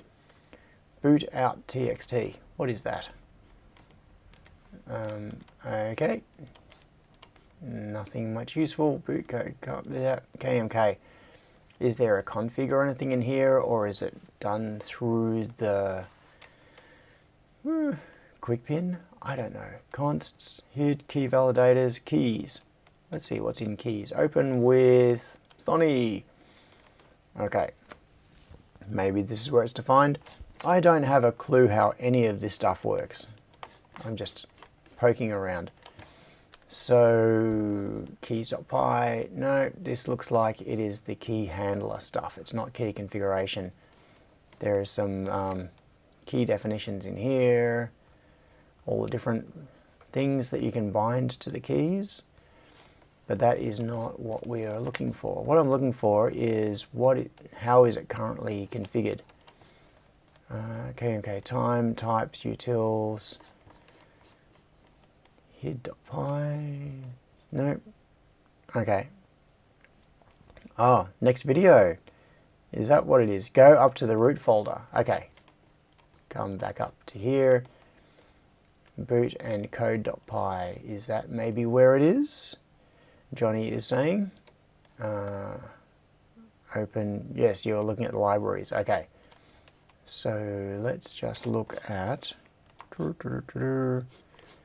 this. This looks more like it. So what we've got here is GP0 and GP2. My guess is that those are the two. Oh, look at this. Animation modes. Rainbows. Number of pixels 2.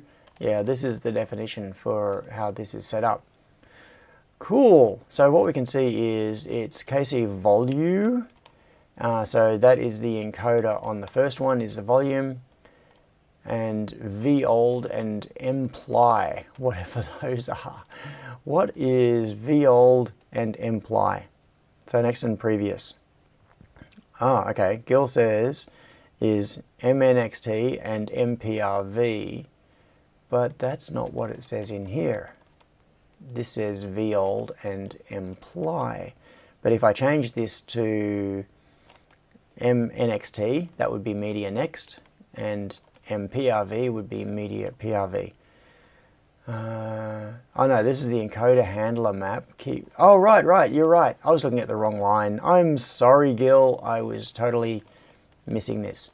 So, yeah, Media Next and Media Previous. All right. So what I could do is reconfigure this by changing, media, yes, Media Play. Yeah, MPLY is Media Play. Oh, cool. All right. So it looks like we can configure this to do different things. What I should do is configure some of these keys to do fun things in relation to the stream. Maybe, I don't know, what can I use them for? So yes, I think this could do with a nice little 3D printed case and a knob on this as well. And maybe some keycaps, or just keep it mystery. Mystery, I like mystery keys. MQTT says Keith. Yeah, so pressive encoder is play. Yep.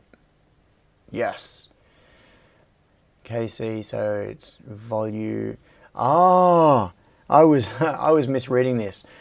Okay, vol-U is not volume, it is volume up, and vol-D is volume down. So obvious. How did I not understand that? So this is just for the encoder. This line is purely for the rotary encoder, and it is volume up in one direction, volume down in the other direction, and media play when you press the button. So that makes total sense. And then the keyboard key map is Media Next and Media Previous. Cool.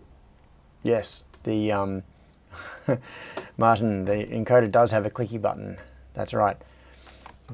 Johnny says, key 1 should say, please like and subscribe. Okay, on off by click. Yes, that's right. Yeah, so the click is working and the volume is working. You can't see it on screen because I've got multiple monitors. My volume display is coming up on the other monitor, and it is working as I rotate that. My volume is going up and down. I'm not actually playing anything right now, which is why you can't hear the volume change, but that's what is going on. So it's all working. It is working. That is really cool. So I guess I could simply edit this. I don't know how any of this works, like whether editing this would cause a real-time change. Somebody hit me with something that I can, what could I change one of these keys to be, just to, have a click for Steve actions, rotary to select action, make Steve animated. Where is he? He is right here next to Steph. There is Steve, and here is Steph. So they are just on the shelf beside me. Yes, just save code.pine or restart, says Johnny. Awesome. What am I doing? Hang on. Open. There we go. Back into Thonny. All right. So if I change what this does, and so instead of Media Next and Media Previous, I want to change this to something else. What can I change it to? So KC, to find out what the options are, I'm going to go back into, use it for your OBS controls. Yes, I could do that. I already have, I have 2 Stream Decks in front of me, which I use for that as well. But definitely it can be used for OBS purposes. So, keys. This is what I was looking at before. I was just wanting to see this to, oh, come on. Keys. I'm just looking for ideas. What can I map to something? Enter, tab, L bracket. Yeah, let's, hang on. LBRC, why are there two? Optional key, candidate string, optional key codes, enter, ent, en. Let's try, oh look, pause, down, print screen, caps lock, KP1, that's, KP I guess is keypad. And so we can do numpads, maybe make shifted key, optional key, left and right cursor. Yeah, that's true. I was just going to make it do like left and right square brackets or something so we can see something on the screen. What I'm not sure about is where this is addressed. Let's try, do I use the full name of it? Oh, Keith said, what are the dimensions? Maybe someone could propose a case design. Yeah, I could measure it. I'm not sure if the dimensions are published. So if I go L bracket,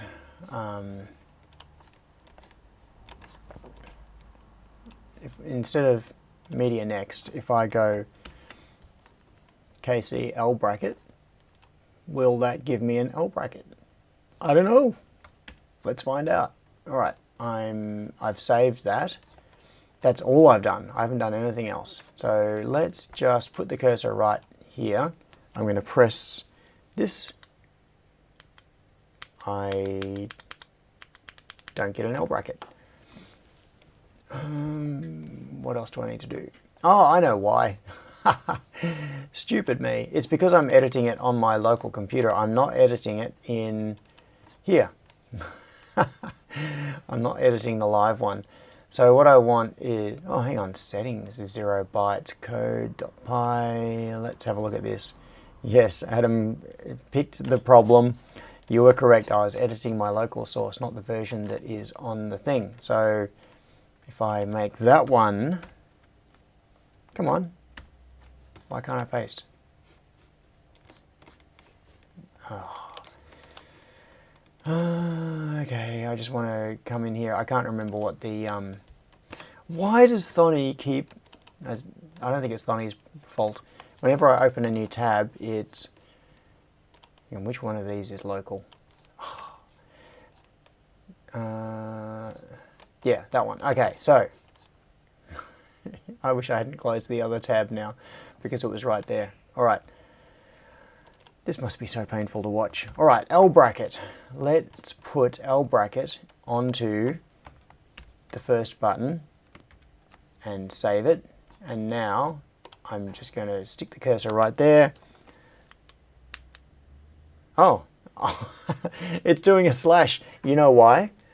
There is a very specific reason. So I specified this as L bracket, and when I press it, it's doing a slash. That is because I am in Dvorak mode. If I switch to Australian keyboard, let's see what happens. Yes. Now it's doing left bracket. So I'm going to have to do some Dvorak conversion somehow. I assume that KC can handle that, but yeah. Oh, KMK, not KC. What am I saying? But that is, yeah.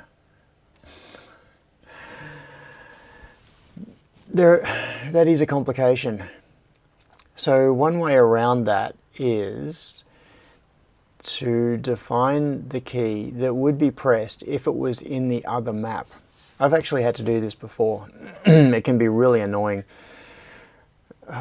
When I've done, what did I do this on? Oh, that's right. I did this on a Leonardo-based input device that I designed a couple of years ago. And I wanted it to be able to send text strings, but the problem is that the text string gets munged when the keyboard layout doesn't match what it's expecting, because it's based on It's not based on sending, I don't even have the language to describe this. There is a mapping that occurs between the key press and the character that is exposed to the application. And yeah, there are different ways of representing the key press as either the character or as the raw key, and it causes problems. Anyway, any chance to enable a Bluetooth interface if possible? I have no idea. I've never actually used an RP2 when, like a Raspberry Pi Pico. So I've got no idea about it. This is the first time I've ever pulled one out of a bag and put headers on it and powered it up. So I don't have a clue how to do anything on it. I didn't even know that it had Bluetooth. The fact that you asked that question suggests that it does, but I've never even looked at one. Right.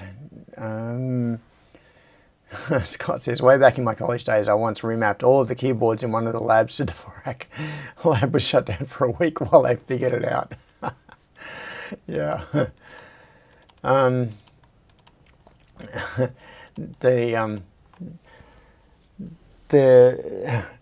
How do I explain this issue? All right, so as a backup, this is getting off the subject of kits. This is just weird.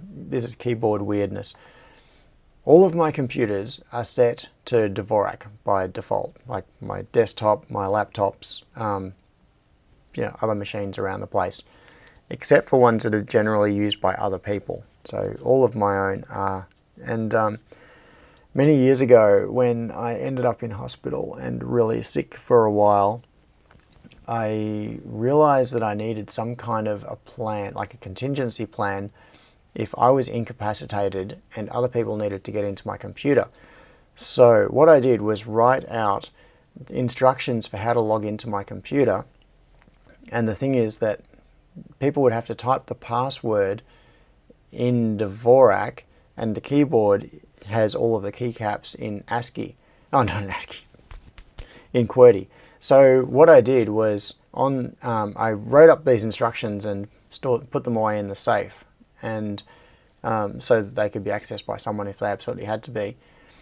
And I did the conversion so that I worked out the key that you would type on a QWERTY keyboard. Basically, I typed in Dvorak and made a note of the QWERTY key that I was pressing to get that Dvorak character. And then I wrote that in the document so that someone who has no idea about Dvorak could walk up to the keyboard and then just type the characters as it looked on the keyboard, and what they were actually typing was something totally different, but they didn't need to know that. So,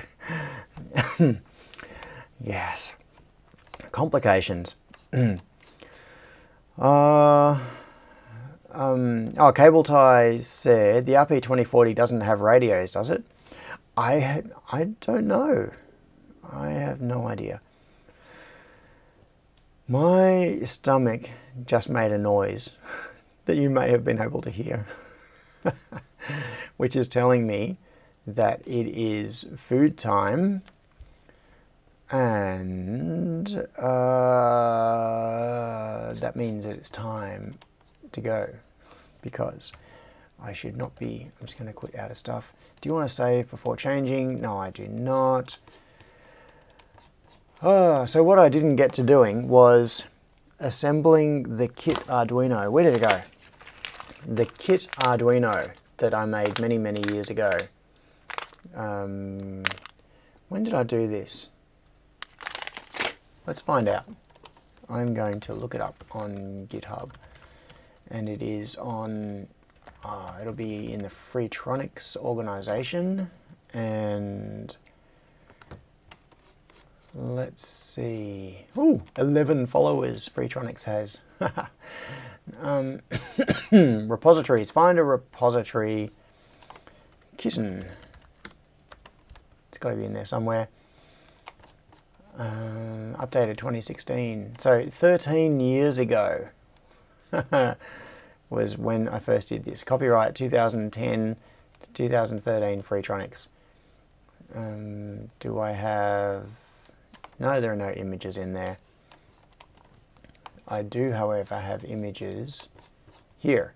So this is the kitten, which is an Arduino Uno in kit form with through-hole parts, and it's even got the prototyping area on it and everything, but it doesn't have USB on board. It has a header for an FTDI connection. Yeah, that's better. That's what I should have been showing you all along. So it's got the FTDI header on here, so you need the FTDI cable or USB to serial adapter to plug into there. And it doesn't have the auto power source selection. I had to simplify it a little bit to make it practical to assemble as an all-through-hole kit. And one of the things that I wanted to briefly talk about just before I wrap up is that is the economics and the difficulty of producing kits. Because the thing is, like, look at this. Look at the price that I had on this. This was $25. So I was selling this Arduino kit for $25. Mind you, this was many years ago, back before prices all fell through the floor. And it actually cost more. Let's look at some of the more of the pictures of the parts and things. So that was the parts that were included in the kit.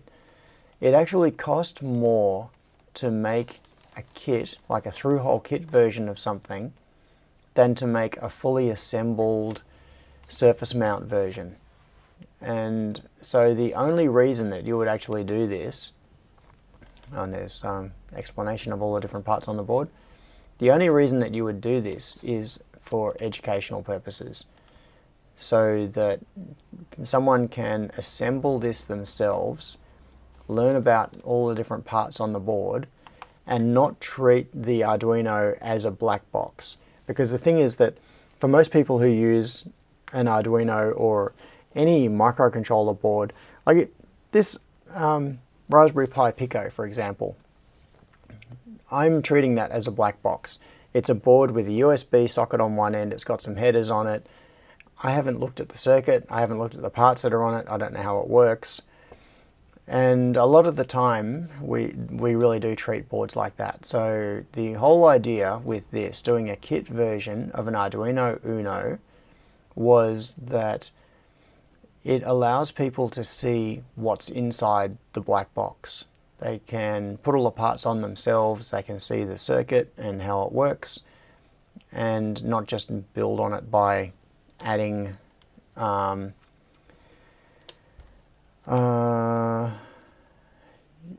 front of the CNC board. I'll get to that in a second, Chris. So, yeah. Oh, do you mean this one, the Stepduino? Okay, let's this. Where are we? So Chris said, is there info on the CNC board on the GitHub? I have like 10 of them. I bought off you and no info. Was it the Stepduino? There are a couple. So this one, there was the Stepduino and there was the CNC plot as well. So CNC plot. What am I looking for? Arduino? Where is CNC? There's Stepduino.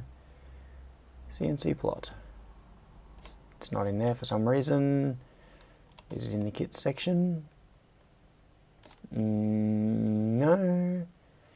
Oh, the easy way to get to this. I'm just going to go to its URL. CNC plot. It might have been this one. Yeah. So there was a Stepduino and the CNC plotter. So this one's based on the 32U4, same as an Arduino Leonardo, but with some stepper motor drivers attached to it. Yeah, unfortunately there isn't very much info about this. There's this getting started guide which talks about the different parts, the connections on it. So you can treat it as an Arduino Leonardo because it's got the same processor on it. And then there are some examples. So the SD card slot works from the examples in that come with the Arduino IDE. And the stepper motors, there are some instructions on there. And there is a, somewhere down here, example sketch. Okay, so here is an example sketch that shows how to drive 2 stepper motors using it. And there's an example for the servo output, which is very simple. It's just a standard sort of I/O connection, so you can use a servo library. And here's an example of how to use the LCD. So hopefully that helps. I don't know. So if you just go to tron.cc or freetronics.com.au/CNC plot, that is the page for that particular board, and the Getting Started guide has some of that information on it. Okay, so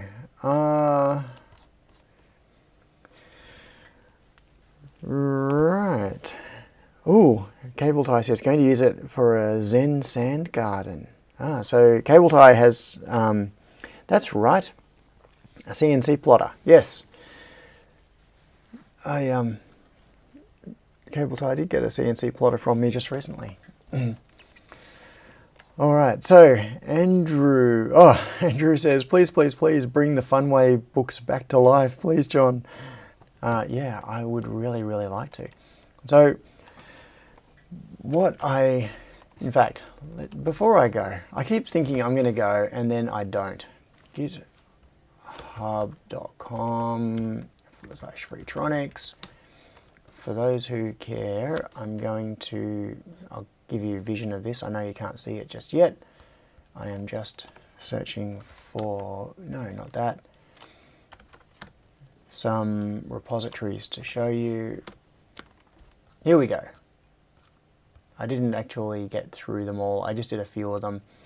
But these are the repos for the boards. I've already fabricated most of these, but this one, for example, Funway 2 flashing LED, and the way I've numbered these, it's FW2 Project 1 flashing LED, and all of the board files are there. So it's the Eagle files, PCB.jpg. Oh, did I make a JPEG of it? I did. All right, so that's an image of the board. They're very simple. There's not a whole lot to them. But if you go to,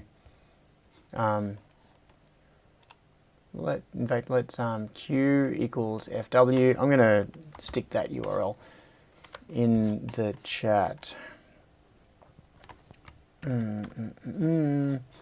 So that will take you, that'll do a search on GitHub in Freetronics for repositories that start with FW.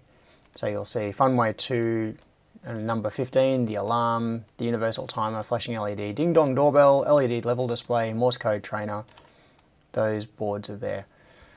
So what I vaguely have in mind is maybe it would be cool to set up a website, but then the question is, what would it be?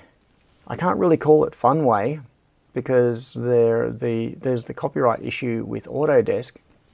I think what I need to do is get in touch with Alex, see if there are any updates and whether Autodesk is likely to do anything with this. It's possible that we'd be able to cooperate on it, or at the very least have him say, yes, it's okay, you can do something with this, and they are not going to bring down the hammer of the lawyers on me, and do it just as an online thing, like not printed books, unfortunately. I would love to do printed books, but I think as a good starting point, it would be okay to have a site where each of the projects is listed and in the same sort of format as the book. So it's got the major sections of what it is, how to assemble it, how it works, and extra things to do, like what to do next. I think that would be really cool. Right. Call it Funtronics. James says, that's a cool name. Funtronics. Yeah. Or Superway, says Aaron. Funtronics. I'm going to write that down because I am not going to remember. You all know that my brain is a sieve. What am I going to write it on? Post-it note. Funtronics. I wonder if that's infringing anybody's copyright. Yeah. Tassie Bob says, offer Autodesk $1 for the rights. Yep. And Andrew says, let's do a GoFundMe to help pay for it. Yeah, we could put in 3 cents each and fund the dollar. Alexi says, I like Funtronics. Yeah, so do I. That's actually kind of a cool name. Nobody register the domain name. Please. I'm just going to look up some stuff. Like, I'm serious. Is it registered? Not disclosed, yeah. Of course it is.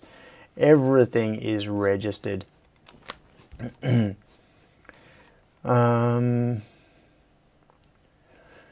Yes. So I will try to find a name. But if people have ideas, please speak up. Domain may be for sale. Yeah, it'll be. Let's just try funtronics.com. What does it show at that site at the moment? Buy this domain. This domain may be for sale. Yeah. Anyway, freeway to electronics. Yeah, I actually thought of that, Mike. So Mike suggested make it freeway to electronics. Henrik said, Google it, Funtronics is a company. Thank you for the €2. Yeah. Oh, DIY, you made it just as I'm finishing up. So, yeah, freeway into electronics. I actually went down that track. In fact, I think I may have registered a domain in relation to that. Steve Tronics. Yeah, freeway into electronics, because that has all sorts of ways that you can... let's see, free, I don't know. Dirk Smythe's build something the old-fashioned way. All right, I need to figure out a name. So what I want to do is pay homage to the original Funway and give Dick the credit where it's due, because it was him. He's the one who did all of this, and I think an important issue is legacy here, because we've already seen from what's just going on in the chat now with people talking about how, oh, Dick Smith's Funway into electronics is what got me into it all those years ago. There are so many people doing electronics these days because of those kits. Or they may have been predisposed to it already, obviously, and they might have got into it anyway. But the kits were an important stepping stone that really got them into the field, either as a hobbyist or as a professional. So I don't want to rip off the brand and use it for my own benefit. I also don't want to totally sanitize it and not have any reference, because that is also, capitalizing on someone else's work without giving credit. What I really want to do is revive the concept and as much of the content as I can of the Funway series, and make the kits available if possible, and give credit and pay homage to where it all came from, so that it's something that Dick himself can point to and say, this is the outcome of the work that he did all those years ago, and feel good about it, and bring benefits to people. Yes. Lots and lots of... cable ties is actually, there are heaps of Funtronics.star available. Yes, that's right. So I haven't looked up alternative TLDs and things. I will do that. Smickdith one fay to electronics, says Michael. Right.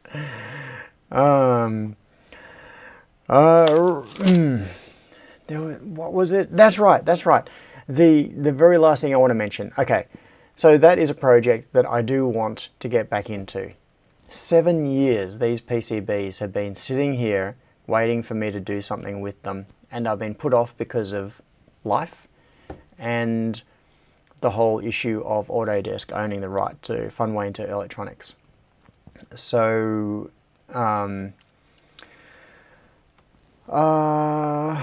yeah. Now,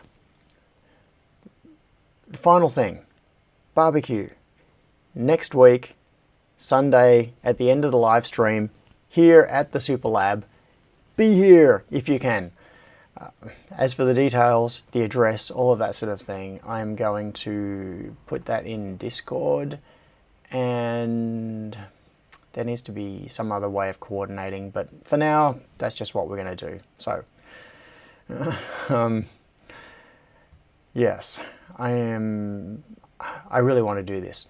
Thank you again to Keith for the barbecue. So Keith actually went out and bought a barbecue on Facebook Marketplace or somewhere and brought it to me, like cleaned it up, brought it to me and delivered it to me. Like, how generous is that? That is so cool. Thanks, Keith. And yes. So Alexi says poll on numbers. Yeah, I'm going to have to do a little bit of a check just so that I get a reasonable number of sausages and that sort of thing. I don't expect that there will be 300 people turning up. I expect it'll probably be in the order of 4 or 5, maybe, at a guess. So not a huge thing, but it would be really cool to meet up with people in person and be able to say hi. So yes, I will put details on. And if it isn't a total disaster, it can become a regular thing. I really hope it does become a regular thing. Anyway, I hope you enjoyed watching me show my poor soldering technique today, and that you have a fantastic rest of the weekend. Maybe I will see some of you, I'll see you on the stream next Sunday, and I'll see some of you in person next Sunday. So, have an awesome day, go and make something cool, and goodbye, farewell, and amen.